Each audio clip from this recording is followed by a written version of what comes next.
Dear students, സിയുടെ മറ്റൊരു ക്ലാസ്സിലേക്ക് സ്വാഗതം. ഇന്ന് നമ്മൾ പഠിക്കുന്നത് ഇ ലേണിംഗ് എന്ന് പറയുന്ന ഇമ്പോർട്ടൻ്റ് ആയ മറ്റൊരു പോയിന്റാണ്. കഴിഞ്ഞ ക്ലാസ്സിൽ നമ്മൾ ഇ ബിസിനസ്സിനെ സംബന്ധിച്ച് വിശദമായി പഠിച്ചു.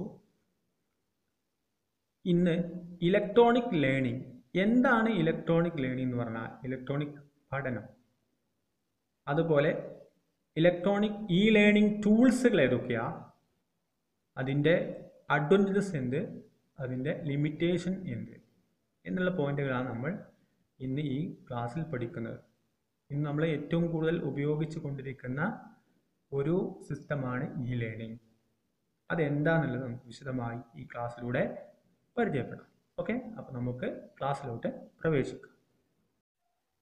ഇ ലേണിംഗ്, ഇനി നമ്മൾ പഠിക്കുന്നത് ഇ ലേണിംഗ് എന്ന് പറയുന്ന ടോപ്പിക്കാണ്. ICT ഉപയോഗിച്ച് എങ്ങനെ ഇ ലേണിംഗ് നടത്താം. കഴിഞ്ഞ ക്ലാസ്സിൽ നമ്മൾ ഇ ബിസിനസ്സിനെ കുറിച്ച് ചർച്ച ചെയ്തു അല്ലേ. വളരെ ഇമ്പോർട്ടൻ്റ് ആയ മറ്റൊരു പോയിന്റാണ് ഇ ലേണിംഗ്, ഇലക്ട്രോണിക് ലേണിംഗ് എന്ന് പറയുന്നത്. എന്താ ഇലക്ട്രോണിക് എന്ന് പറഞ്ഞാൽ, ലേണിംഗ് എന്ന് പറഞ്ഞാൽ the use of electronic media and ICT in education is termed E learning. Electronic മീഡിയകൾ അല്ലെങ്കിൽ ICT എഡ്യൂക്കേഷണൽ മേഖലയിൽ ഉപയോഗിക്കുക. എഡ്യൂക്കേഷണൽ മേഖലയിലെ ICT അതുപോലെ ഇലക്ട്രോണിക് മീഡിയ ഉപയോഗിക്കുന്നതിനാണ് ഇ ലേണിംഗ് എന്ന് പറയുന്നത്. ഇൻഫർമേഷൻ ആൻഡ് കമ്മ്യൂണിക്കേഷൻ ടെക്നോളജി, അതാണല്ലോ ICT. അപ്പോൾ ഇത് വിദ്യാഭ്യാസ മേഖലയിൽ ഉപയോഗിക്കുക, അല്ലെങ്കിൽ ഇലക്ട്രോണിക് മീഡിയകൾ ഉപയോഗിക്കുക, ഇതിനാണ് ഇ ലേണിംഗ് എന്ന് പറയുന്നത്. ബെസ്റ്റ് എക്സാമ്പിൾ ആണ് നിങ്ങൾ ഇപ്പോൾ കണ്ടുകൊണ്ടിരിക്കുന്നത്. ഓക്കെ, വിദ്യാഭ്യാസത്തിന് വേണ്ടി പഠിക്കാൻ വേണ്ടിയിട്ട് ICT ആപ്ലിക്കേഷൻസ് ഉപയോഗിക്കുക. എന്ത് ആപ്ലിക്കേഷൻ ആവും? അവർ ഇലക്ട്രോണിക് മീഡിയ ഉപയോഗിക്കുക. ഇതിനാണ് ഇ ലേണിംഗ് എന്ന് പറയുന്നത് അല്ലേ. ഇപ്പോൾ നമ്മൾ ഈ മേഖല, ഇപ്പോൾ കോവിഡുമായി ബന്ധപ്പെട്ട് കോവിഡിൻ്റെ ഈ സാഹചര്യത്തിലൊക്കെ നമ്മൾ ഏറ്റവും കൂടുതൽ ഉപയോഗിക്കുന്നത് ഇ ലേണിംഗ് ആണ്. യൂട്യൂബ് വീഡിയോസുകൾ കണ്ട് നമ്മൾ പഠിക്കുന്നു, അതുപോലെ ഗൂഗിളൊക്കെ നമ്മൾ സെർച്ച് ചെയ്തിട്ട് കണ്ടന്റുകളെ കണ്ടെത്തി പഠിക്കുന്നു, അതുപോലെ മറ്റു ആപ്ലിക്കേഷൻസ് ഉപയോഗിച്ച് നമ്മൾ പല കാര്യങ്ങളും പഠിക്കുന്നു അല്ലേ. ഇതൊക്കെ എന്താണ്? ഇ ലേണിംഗ് ആണ്. ഇ ലേണിംഗ് ഒരുപാട് ടൂൾസുകളുണ്ട്. ആ ടൂൾസുകളെ നമ്മൾ പരിചയപ്പെടും. വളരെ ഇമ്പോർട്ടൻ്റ് ആയ ഒരു പോയിന്റാണ്, എല്ലാ പരീക്ഷയ്ക്കും സാധാരണ ചോദിക്കുന്നതാണ് e learning tools. E learning tools, e ലേണിംഗിൻ്റെ ഉപകരണങ്ങൾ എന്തൊക്കെയാണ് ഇ ലേണിംഗിൽ വരുന്നത്? ഒരു 4-5 ടൂൾസുകളുണ്ട്. ഒന്നാണ് ഇലക്ട്രോണിക് ബുക്സ് റീഡർ എന്ന് പറയുന്നത്, ഇ ബുക്സ് എന്ന് പറയുന്നത്. ഇ ലേണിംഗ് ടൂൾസിൽ ഒന്ന് ഇലക്ട്രോണിക് ബുക്സ് റീഡർ അല്ലെങ്കിൽ E books. E books reader is A device that can store lot of books in digital form. Digital രൂപത്തിൽ ഒരുപാട് ബുക്കുകൾ സ്റ്റോർ ചെയ്ത് വെച്ചിട്ടുള്ള ഒരു ഡിവൈസാണ്, ഒരു ഉപകരണമാണ് ഇ ബുക്ക് റീഡർ. ഡിജിറ്റൽ ഫോർമാറ്റിൽ ഒരുപാട് ബുക്സുകളെ സ്റ്റോർ ചെയ്യുന്ന ഒരു ഡിവൈസ്, ആ ഡിവൈസിനാണ് ഇ ബുക്സ് എന്ന് പറയുന്നത്. അപ്പോൾ ഇതെങ്ങനെ നമ്മൾ വായിച്ചെടുക്കും? Portable computer device that are loaded with digital book content by communication interface is called electronic book reader. അതായത് ഇങ്ങനെ ഡിജിറ്റൽ ഫോർമാറ്റിലുള്ള ഈ ബുക്സുകളെ ഒരു പോർട്ടബിൾ കമ്പ്യൂട്ടർ ഡിവൈസ് ഉപയോഗിച്ച് നമുക്ക് എന്ത് ചെയ്യാം? ഒരു communication interface content, communication interface എന്ന നിലക്ക് നമുക്കിതിനെ വായിച്ചെടുക്കാൻ കഴിയും. അങ്ങനെയുള്ളതിനാണ് ഇലക്ട്രോണിക് ബുക്ക് റീഡർ എന്ന് വിളിക്കുന്നത്. ഓക്കെ, അപ്പോൾ എന്താണ്? Portable computer device that loaded with digital book content. ഈ ഡിജിറ്റൽ ബുക്ക് കണ്ടന്റുകളെ ഒരു പോർട്ടബിൾ കമ്പ്യൂട്ടർ ഉപകരണം ഉപയോഗിച്ച് ലോഡ് ചെയ്യുന്നു. വൈ കമ്മ്യൂണിക്കേഷൻ ഇന്റർഫേസ്, ഒരു കമ്മ്യൂണിക്കേഷൻ ഇന്റർഫേസ് വഴി is called electronic book reader. ഇതിനെയാണ് എന്ത് ചെയ്യുന്നത്? ഇലക്ട്രോണിക് ബുക്സ് റീഡർ ഉപയോഗിക്കുന്നത്. അപ്പോൾ നമ്മൾ ഒരുപാട് ബുക്കുകളെ ഡിജിറ്റൽ ഫോർമാറ്റിൽ സ്റ്റോർ ചെയ്ത് അതിനെ ഒരു പോർട്ടബിൾ കമ്പ്യൂട്ടർ ഡിവൈസ് ഉപയോഗിച്ച് റീഡ് ചെയ്യുന്നു. ഇതിനാണ് എന്ത് പറയുന്നത്? ഇലക്ട്രോണിക് ബുക്സ് റീഡർ എന്ന് വിളിക്കുന്നത്. ഒന്നാമത്തെ ഇ ലേണിംഗ് ടൂളാണ് ഇലക്ട്രോണിക് ബുക്ക് റീഡർ. മറ്റൊന്നാണ് ഇ ടെക്സ്റ്റ് എന്ന് പറയുന്നത്. ഇ ടെക്സ്റ്റ്, അതായത് textual information available in electronic format is called e-text.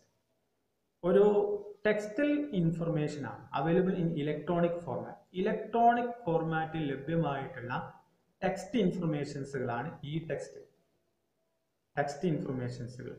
നമ്മൾ ഗൂഗിൾ സെർച്ച് ചെയ്ത ഒരുപാട് ടെക്സ്റ്റ് ഇൻഫർമേഷൻസ് നമുക്ക് കിട്ടും. ടെക്സ്റ്റ് അല്ലെ, എഴുത്ത്, അതെങ്ങനെ ടൈപ്പ് ചെയ്ത രൂപത്തിൽ ടെക്സ്റ്റ് എന്നാണ് അല്ലെ, TEXT.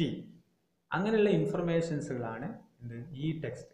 Textual information available in electronic format is called e text. E text electronic ഫോർമാറ്റിൽ ലഭ്യമായിട്ടുള്ള ടെക്സ്റ്റൽ ഇൻഫർമേഷൻസുകളാണ് e text. This text can be read and increase with an electronic device like computer, book reader extra. അപ്പോൾ book reader ഉപയോഗിച്ചോ അല്ലെങ്കിൽ computer ഉപയോഗിച്ചോ അല്ലെങ്കിൽ അതുപോലത്തുള്ള ഡിവൈസുകൾ ഉപയോഗിച്ചോ നമുക്ക് എന്ത് ചെയ്യാം, ഈ ടെക്സ്റ്റുകളെ റീഡ് ചെയ്യാൻ കഴിയും. അതുപോലെ അതുമായി ബന്ധപ്പെടാൻ നമുക്ക് കഴിയും അല്ലേ. അതായത് ഈ ടെക്സ്റ്റുകളൊക്കെ കമ്പ്യൂട്ടർ ഉപയോഗിച്ച് നമുക്ക് വായിച്ചെടുക്കാം. ഇതിനാണ് എന്ത് പറയുന്നത്, ഈ ടെക്സ്റ്റ് എന്ന് പറയുന്നത്. This is quite helpful for visually challenged people. കാഴ്ച പരിമിതിയുള്ളവർക്ക് എന്താണ് ഏറ്റവും സൂട്ടബിൾ ആയിട്ടുള്ള, ഹെൽപ്ഫുൾ ആയിട്ടുള്ള ഒരു ഈ ടൂളാണ് ഈ ടെക്സ്റ്റ് എന്ന് പറയുന്നത്. ഓക്കെ, മറ്റേതാണ് online chat. It is a real-time exchange of text message between two or more persons over the internet. Internet വഴി ഒന്നോ അതിലധികമോ ആളുകൾക്കിടയിൽ ടെക്സ്റ്റ് മെസ്സേജുകളെ കൈമാറ്റം ചെയ്യാം. ഇതാണ് ഓൺലൈൻ ചാറ്റ് എന്ന് പറയുന്നത്. നമുക്കറിയുന്ന it help communicating with people different place. ഇതെന്ത് ചെയ്യുന്നു, ഈ ഓൺലൈൻ ചാറ്റ് വഴി ലോകത്തുള്ള അല്ലെങ്കിൽ വ്യത്യസ്ത സ്ഥലങ്ങളിലുള്ള ജനങ്ങളുമായിട്ട് കമ്മ്യൂണിക്കേറ്റ് ചെയ്യാൻ കഴിയുന്നു. This facility can also use to be deliver and transfer live lectures given by the faculty.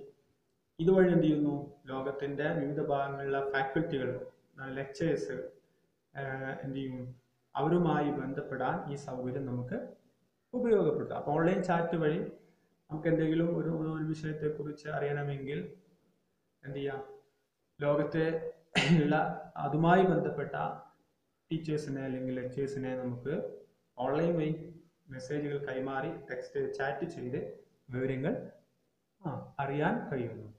Student can login from remote location and attend the lecture. അങ്ങനെ ഒരു സ്റ്റുഡൻറ് ലോഗിൻ ചെയ്തിട്ട് ചാറ്റ് റൂമിൽ കയറി അതുപോലെ അവരെന്ത് ചെയ്യാം, ഒരു നിർദ്ദിഷ്ട സ്ഥലത്ത് നിന്ന് ഈ ലെക്ചറുമായി അറ്റൻഡ് ചെയ്യാൻ കഴിയുന്നു അല്ലേ. അപ്പോൾ ഓൺലൈൻ ചാറ്റിംഗ് രണ്ടോ അതിലധികമോ ആൾക്കിടയിൽ ടെക്സ്റ്റ് മെസ്സേജുകളെ കൈമാറ്റം ചെയ്യും. ഇതിനാണ് ചാറ്റിംഗ് എന്ന്, ഓൺലൈൻ ചാറ്റിംഗ് പറയും.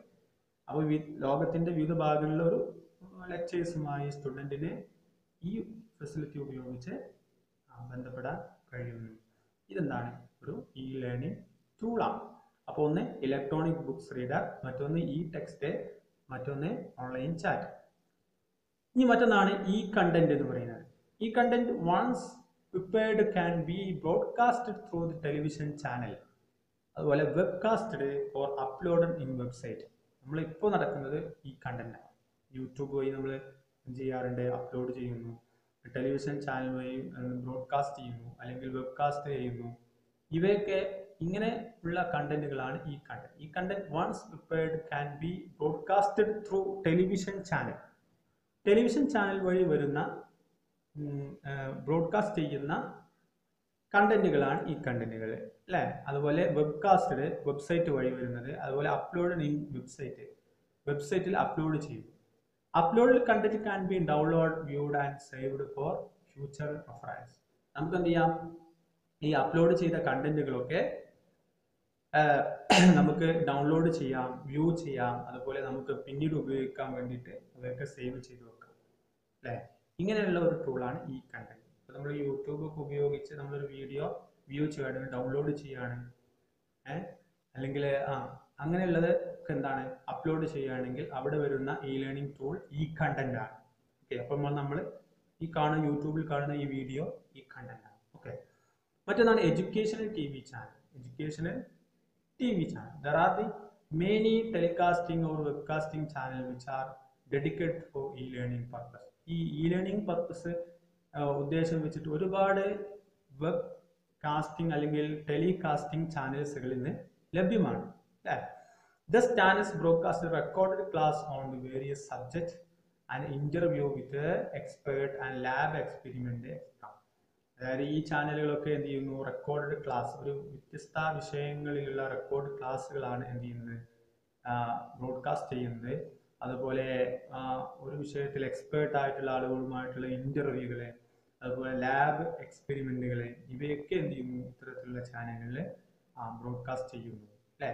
ഉദാഹരണം നമ്മൾ Kerala government's Victers channel example of the education television channel. അപ്പൊ education television channel best example ആണ് വിക്ടേഴ്സ്. നമ്മൾ ഈ കൊറോണ സാഹചര്യത്തിലൊക്കെ പല ക്ലാസ്സുകളും 1 മുതൽ 12 വരെയുള്ള എല്ലാ ക്ലാസ്സുകളും എല്ലാ വിഷയങ്ങളുമായി, അതുപോലെ പ്രീ പ്രൈമറി ക്ലാസ്സുകൾ അടക്കി, അല്ലെ, ഇവയൊക്കെ നമ്മൾ എന്ത് ചെയ്യുന്നുണ്ട്, ഈ വിക്ടേഴ്സ് ചാനൽ വഴി ബ്രോഡ്കാസ്റ്റ് ചെയ്യാണ്. അപ്പൊ അതെന്താണ്, ഒരു എഡ്യൂക്കേഷണൽ TV ചാനലാണ്. ഓക്കെ, അപ്പൊ ഇതാണ് എന്ത് ഈ ലേണിംഗ് ടൂൾസുകൾ. ഇതൊക്കെ നമ്മൾ പറഞ്ഞ e books reader, e text, online chat, e content, educational TV channel. Okay, ഇനി advantages of the e learning. ഈ ലേണിംഗിന്റെ ഗുണങ്ങൾ എന്തെല്ലാം എന്നാണ് പറയുന്നത്. ജസ്റ്റ് ഒരു 4-5 പോയിന്റുകളാണ് പറയുന്നത്. E learning has the ability to offers course on variety of subject or to large number of the student from distant location. വ്യത്യസ്ത സ്ഥലങ്ങളിൽ നിന്നുള്ള കുട്ടികൾക്ക് വ്യത്യസ്ത വിഷയങ്ങളിൽ എന്ത് ചെയ്യുന്നു, കോഴ്സുകൾ നൽകാൻ കഴിയുന്നു. ഈ ലേണിംഗ് വഴി കോഴ്സുകൾ നൽകാൻ കഴിയുന്നു. ഒരു ജോഗ്രഫിക്കൽ ലിമിറ്റേഷൻ നമുക്ക് ആവശ്യമില്ല, ഒരു ഏരിയ നമുക്ക് ആവശ്യമില്ല. കുട്ടികൾക്ക് എവിടെ നിന്നും, ലോകത്തിലെ ഏത് ഭാഗത്ത് നിന്ന് കുട്ടികൾക്ക് എന്ത് ചെയ്യാം, ഒരുപാട് കുട്ടികൾക്ക് വ്യത്യസ്ത വിഷയങ്ങളിലുള്ള കോഴ്സ് നൽകാൻ ഈ ലേണിംഗ് വഴി കഴിയുന്നുണ്ട്. And cost of the learning much less. അല്ലെ, പഠിക്കാനുള്ള ചെലവ് എന്ന് പറയുന്നത് ഈ ലേണിംഗ് സംബന്ധിച്ച് കുറവാണ്. It save the journey time and money. അതുപോലെ ഇൻസ്ട്രക്ടർ ഫീ etc. ഇതെന്ത് ചെയ്യുന്നു, യാത്രാ ചെലവ്, പഠിക്കാൻ പോകാനുള്ള യാത്രാ ചെലവ്, അതുപോലെ പഠന ചെലവ്, അതുപോലെ ട്യൂഷൻ ഫീ, ഇവകളൊക്കെ എന്ത് ചെയ്യുന്നു, കുറക്കാൻ കഴിയുന്നു എന്ന് പറയുന്ന ഈ ലേണിംഗിന്റെ ഒരു ഗുണമാണ്. അല്ലെ, ചിലവ് ചുരുക്കുന്നു.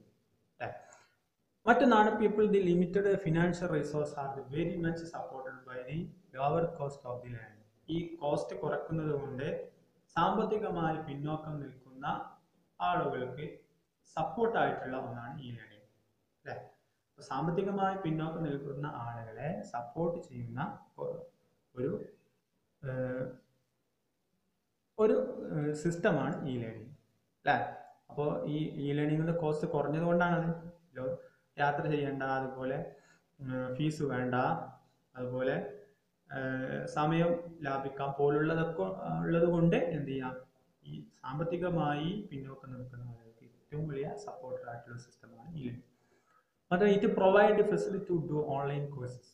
അല്ലേ, ഇതെന്ത് ചെയ്യുന്നു, ഒരുപാട് ഓൺലൈൻ കോഴ്സസുകൾ നൽകുന്നു എന്ന് പറയുന്നതിൻ്റെ ഒരു ഗുണമാണ്. അതുപോലെ time and place not constrain e learning.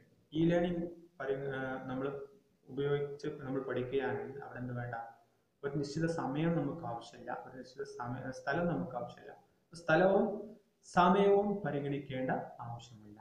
അല്ലേ, ഈ ലേണിങ്ങിന് പരിഗണിക്കേണ്ട ആവശ്യം. ഇത്രയും അഡ്വാൻറ്റേജസ് ആണ് ഒരു ഇ ലേണിങ്ങിന് ഉള്ളത്. ഓക്കെ, ഈ അഡ്വാൻറ്റേജസ് ഉള്ളതുപോലെ ഇതിന് ചില ചലഞ്ചസുകളുണ്ട്, വെല്ലുവിളികളുമുണ്ട്. എന്തായിരിക്കും പ്രധാനപ്പെട്ട വെല്ലുവിളി എന്ന് പറയുന്നത്? Face to face contact between student and teachers is not possible.